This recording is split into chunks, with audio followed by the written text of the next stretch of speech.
Hi, I'm Mark Brody, and this is the Friday Newscap podcast. Each week, we review the biggest stories with experts, reporters, and commentators to put the news in perspective. Here's this week's episode. Overall, I think we had a very smooth and successful primary. I hope that we continue to see that in the general. As all of you know, I think the general is really the test that we're all gearing up and preparing for. The answer is no. You cannot blow off the Attorney General's office.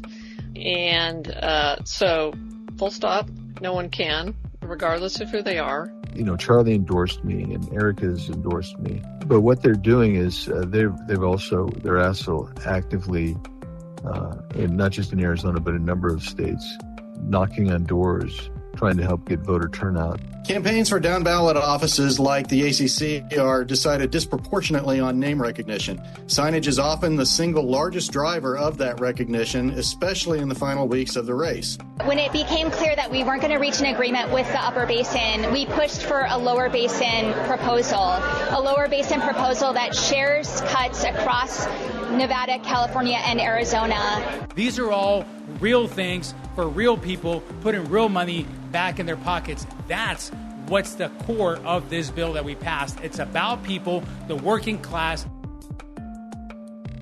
And joining me to talk about Governor Hobbs' potential pick for lieutenant governor, a candidate who wants to stop running with clean elections and more, are Christina Corieri with Consilium Consulting. Christina, good morning. Good morning. Great to be here. Good to have you. And Mike Haener of Lumen Strategies. Mike, good to have you here as well. Morning.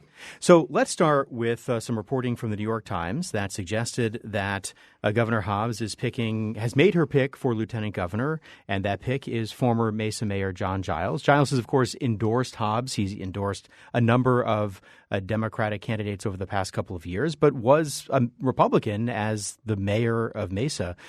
Mike, I'm not going to ask for, if he is or is not, but what do you make of the fact that neither the governor nor her campaign have really commented on this at all? And it's been almost a week now since the Times reported this.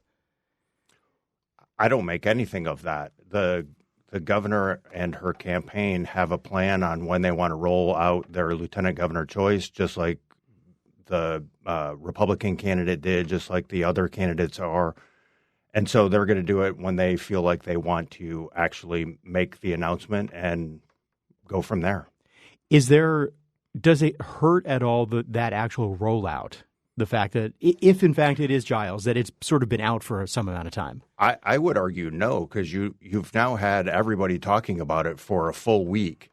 And then if you make an announcement a week from now, people are going to talk about it again. So I think if this was the strategy, it's been a great strategy to do it this way, because you're going to get multiple bites at the apple. Christina, obviously, we don't really know the answer to this question because this is the first time we've had a lieutenant governor here. But do you get the sense that the pick itself matters in who voters vote for? You know, we don't know. I think it's a lot like the vice presidential pick where you're following the first do no harm principle. And I think they both followed that. I think you can appoint somebody to that position that can hurt the ticket. I don't know how much at the end of the day that they'll help the ticket. But I think both of these choices make sense for the type of campaign that the principal is running. Okay, so let's assume, just for argument's sake, that John Giles is the pick from the governor to be her lieutenant governor. Christina, is this you mentioned this is a safe pick. Do you think it helps the governor? You know, the governor has to run as a centrist, somebody who can work across the aisle. The Democrats lag behind both the Republicans and the party not declared independents in terms of voter registration. So the only way the governor wins is with a sizable amount of those independents and some level of disaffected Republicans. And I think by picking somebody that is seen as more of an independent, that's how she's appealing to the group that she absolutely has to win. Do you think it works? Do you think that moderate Republicans might vote for Governor Hobbs knowing that John Giles is on the ticket? I think she's going to be relying more on the independents than the Republicans. Okay. And Mike, is there a danger potentially, again, assuming that Giles is the pick, we haven't gotten confirmation of that, is there a danger that the left side of the governor's base might not be thrilled with having somebody who until recently was a Republican on the ticket? I don't think that matters either, because at the end of the day, if you're a progressive, if you're a far left Democrat and your choice is Governor Hobbs and whoever she picks for the lieutenant governor versus Andy Biggs, if you better vote for Governor Hobbs because that's your only choice. Going with Biggs gets you a whole lot of other things that you probably don't want. But there's also the choice of just not voting, right? Which in theory would not be great for the governor. Which is just like voting for the Republican candidate. Okay. We also, this week, Christina, Governor Ducey, your former boss, came out and endorsed Andy Biggs, the rest of the GOP ticket. And normally this would not be such a notable thing, but in this case it kind of is because 4 years ago he did not endorse the person who was running to succeed him. So I'm like, obviously Governor Ducey and Andy Biggs have worked together. They crossed paths at the state capitol. Significance of this endorsement? You know, I think it signifies that they are serious candidates that Governor Ducey is quite familiar with and has worked with. Andy Biggs was one of the chief budget negotiators during Governor Ducey's first term. He also endorsed Senator Peterson, President Peterson, for the AG position. He's worked with Senator Peterson on key pieces of legislation. In fact, one of Governor Ducey's signature bills was the universal recognition of occupational licenses. President Peterson was actually the legislative sponsor of that bill. So in both cases, he's worked with these guys. He knows that they are deal makers. He knows that they have serious policy chops. I'm not sure that was true of Kari Lake. Mike, one of the things that we've seen already is an attempt to compare Andy Biggs to Kari Lake. Both from the Hobbs campaign and others. Does this make it a little harder to do that, the fact that the last Republican governor has endorsed this Republican candidate? Not at all. I mean, they're very similar in their policy positions. The difference is that Kari Lake was much more bombastic in how she talked about things, but she and Andy Biggs are very much on the extreme end. Governor Ducey has to endorse Andy Biggs because they work together and all of that. But frankly, endorsements really don't matter. They don't move the needle on who you're going to vote for at the end of the day. Doug Ducey's not on the ticket. It's Andy Biggs, who is an extreme candidate. So you don't think it was necessarily a signal 4 years ago when Ducey did not endorse Kari Lake to Ducey Republicans that, you know, he doesn't support this person, so maybe you shouldn't either? Not really. Again, I don't think people really care about who the former elected official endorses in this race. It's about what they bring to the table and how they're going to govern. And endorsements are not all that important. Christina, we talked about whether or not a lieutenant governor would matter. Do endorsements matter in this kind of race? I think they can. I think especially when the endorser is coming from perhaps a different wing of the party, it can signal to that specific wing. So in Congress, Andy Biggs has been part of the Freedom Caucus and really appeals to that MAGA base. I think Governor Ducey was seen as more of an establishment type of Republican than a MAGA or a Freedom Caucus one. And so an endorsement like that tells that wing of the party that they would be safe with a Governor Biggs. Okay, one more thing on the governor's race before we move on. There was a poll released just yesterday from AARP, which found Governor Hobbs leading Andy Biggs pretty substantially, 52 to 44%. It also showed Chris Mays leading Warren Peterson by 5 points in the race for AG, although neither was above 50%. Mike, last time the governor won by, 17,000 votes, 8 points right now. I mean, obviously, it's right now, a snapshot in time, long time away from the election, but 8 points that's a lot. Yeah. Again, unfortunately, this poll only had two candidates in it. There are going to be four on the ballot. Yeah. A Green Party and a No Labels Party. It's, as you mentioned, we're 90 days from the election, so there's a long time. A lot of things are going to happen. A lot of ads, a lot of discussions, and so we'll have to see. But I think the governor has put herself in a very good position from the centrist policies that she's pushed on water, on the border, on economic development. And so I think it's going to be very difficult for Biggs to close that gap at the end of the day. How much do you think that the third and fourth party candidates end up taking in November? I think a couple of points total, anywhere from 2 to 5. It's not going to be a lot. I mean, the Green Party candidate, I think, for governor in the primary got a little over 300 votes. You're not going to take a lot of votes away in that, but you will take some. Right. Well, and Christina, to the point of the governor winning by 17,000 votes, like the consensus seems to be, the conventional wisdom seems to be, this is going to be another really close race, one that's potentially won on the margins. So, 4 candidates on the ballot, maybe, a few hundred votes here or there could make a difference. I tend to think it's not going to – they're not going to get that many votes. There's the hardcores that aren't going to vote.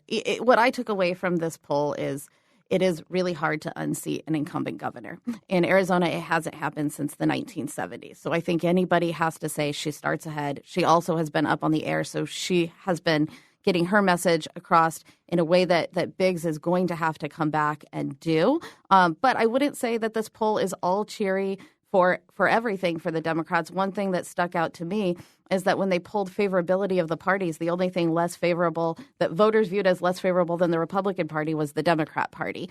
So I do think that there's still time for these numbers to change. Right. Well, would you assume also, as a lot of folks tend to, that this race will tighten as it gets closer, that it will not be an 8-point margin at the end? Oh, it will tighten. I think in that poll it had 10% of Republicans voting for Governor Hobbs. That is not going to be 10% at the end of the day. There'll be some tightening in the independents as well. One of the things, Mike, that I thought was kind of interesting was that there are only 4% undecided, which, at a race in the margins, 4% is a big deal. But, 90 days out, a lot of people maybe over the summer weren't paying that much attention. The governor did not have a contested primary.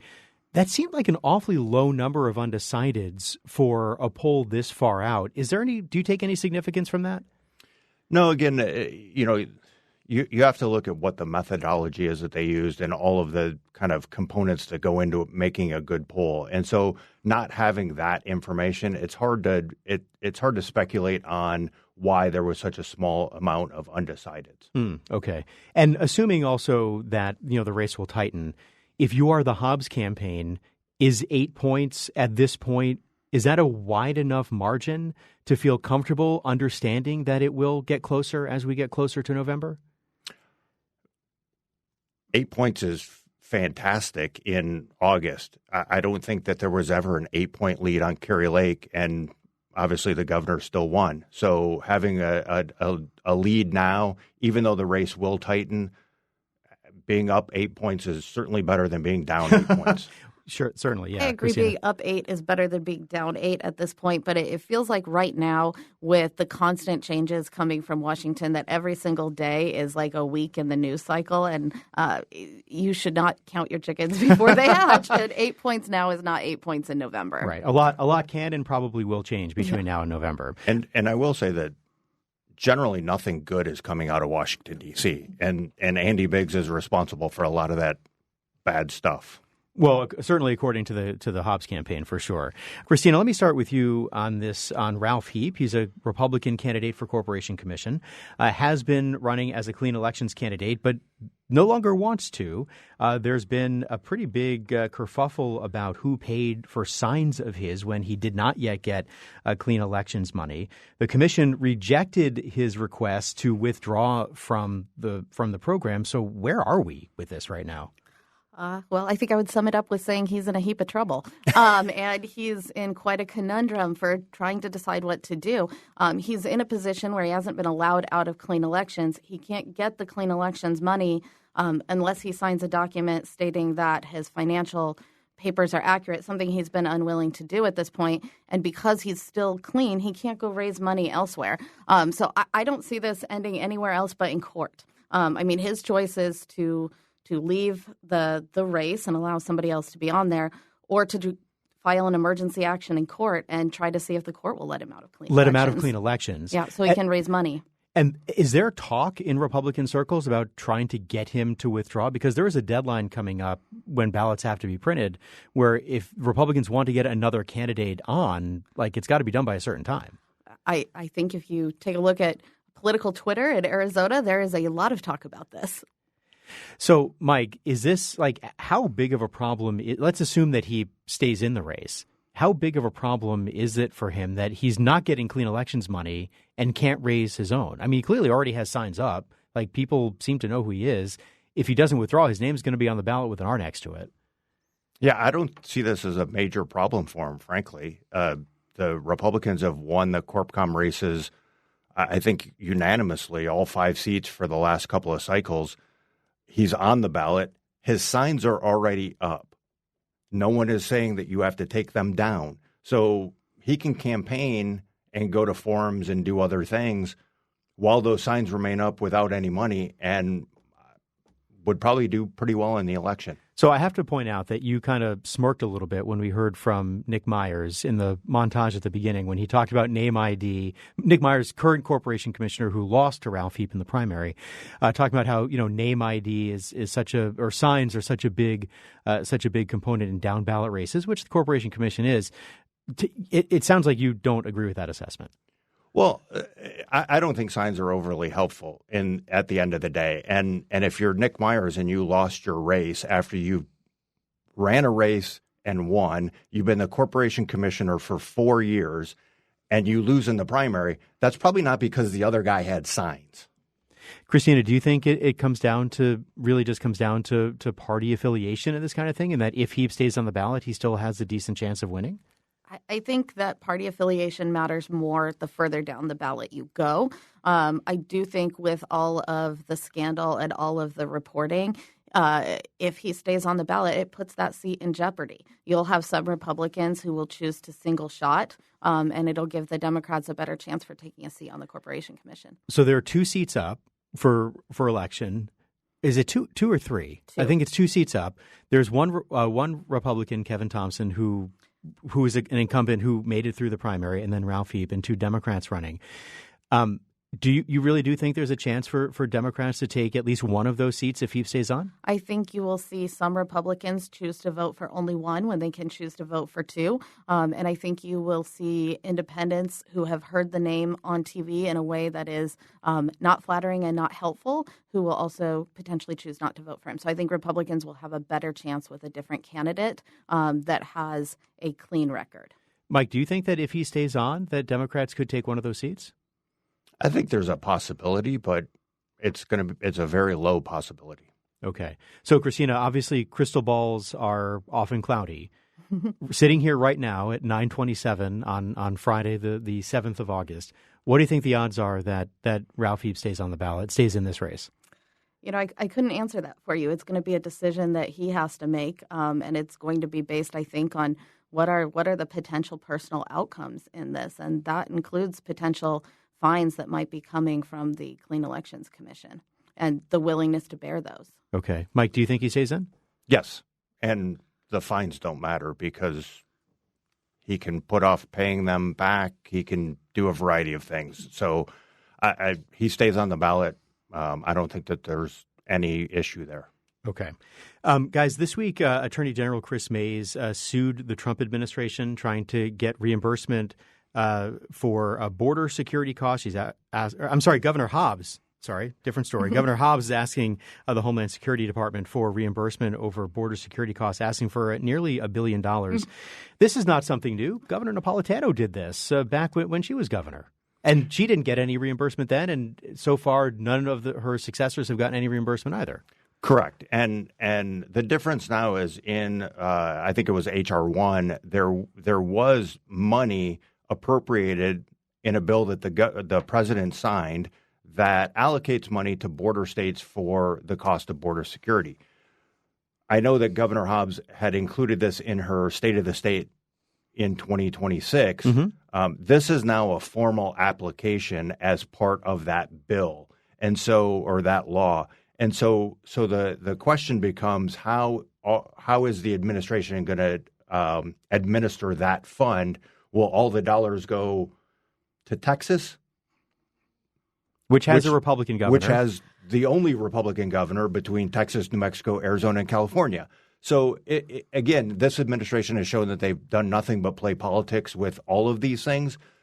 But you still have to ask on behalf of all of the dollars that Arizona taxpayers have spent in securing the border.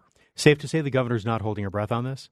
I don't think anybody in Arizona is holding their breath on it. But, again, you have to do it, and it's something that she should do.